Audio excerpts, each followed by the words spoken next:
kalau udah salaman berarti kan udah fix lah. Tinggal prosesnya. Ya, tentu kita akan mendorong ketika kejadian kemarin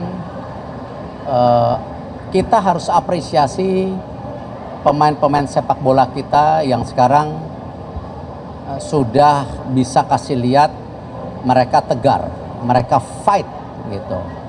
Nah, inilah ciri khas bangsa kita yang harus kita lahirkan, bahwa kalau mereka ngelihat bangsa Indonesia ini serem gitu loh. Ya, selain kita bangsa yang senyum, pemurah hati, tetapi kalau soal kerja, tanding, ya kita mesti kelihatan serem gitu. Kalau New Zealand ada tari-tariannya, ya kita juga mesti kasih lihat kesereman kita. Karena kita mau ciptakan juga pahlawan-pahlawan bangsa versi baru. Nah, sepak bola adalah salah satu bagaimana kita bisa mertaikkan martabat bangsa.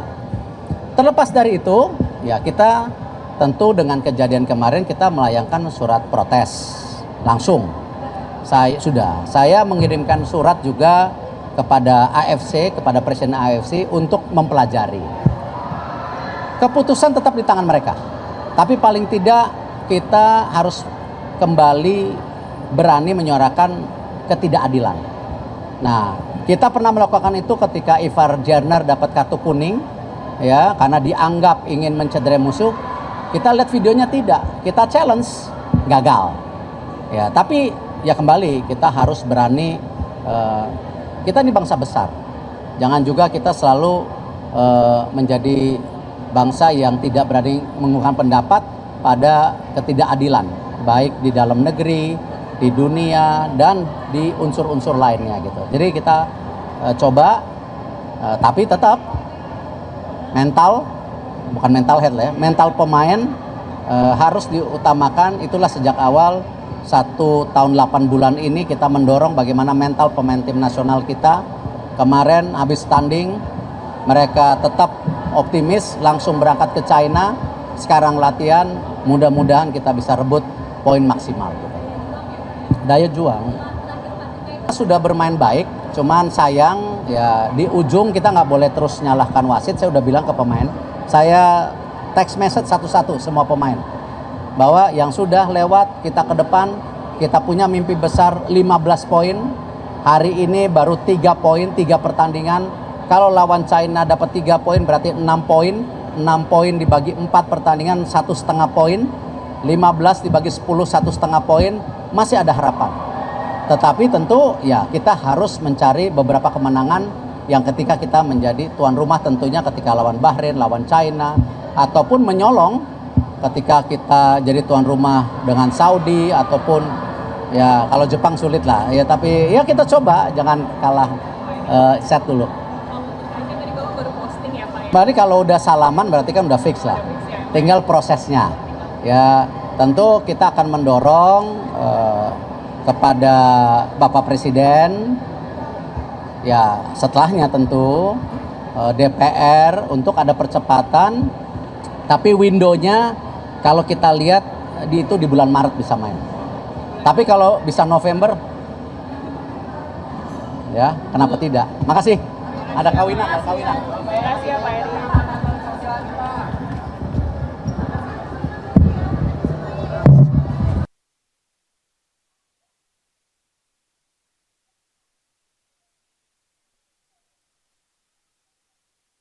Transformasi daripada yayasan, di mana tadi saya sampaikan kan yayasan ini berdiri ketika waktu itu saat COVID.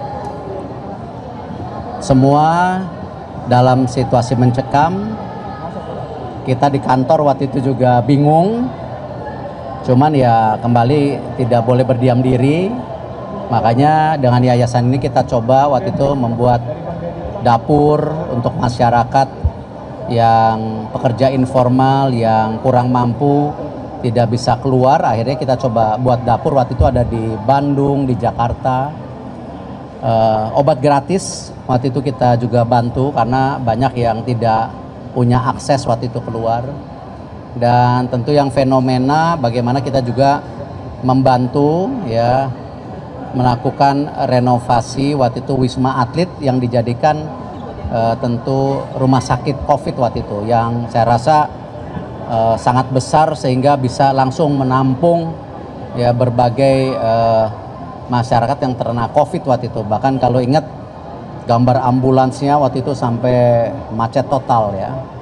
Nah setelah itu berjalan tentu kita tidak mau terjebak ya COVID terus, karena kita harus membangun optimisme sebagai bangsa. Nah kemarin ini Pak Safwan, Mbak Samara, sama saya diskusi para senior di BUMN.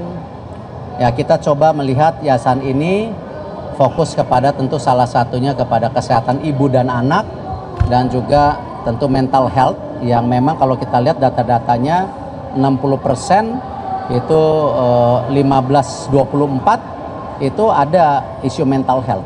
Jadi ini yang kita coba lakukan untuk ibu dan anak. Kita coba membantu PAUD ya di daerah kesenjangan tinggi. Misalnya di sini ada pemukiman yang sangat mampu, tetapi di sebelah sini yang kurang mampu. Nah PAUD-nya yang kita coba perbaikin, kita jaga waktu itu.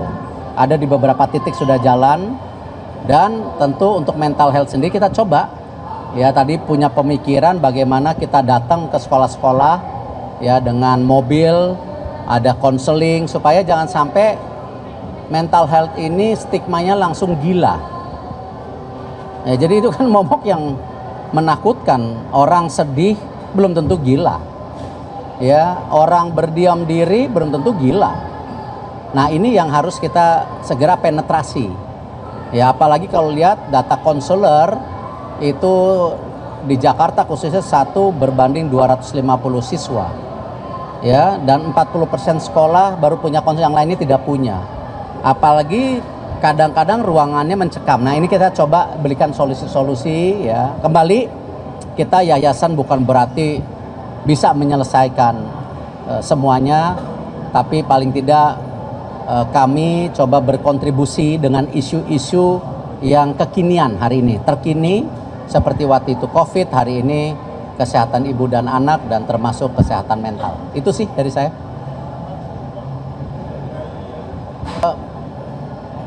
Waktu yayasan dibentuk,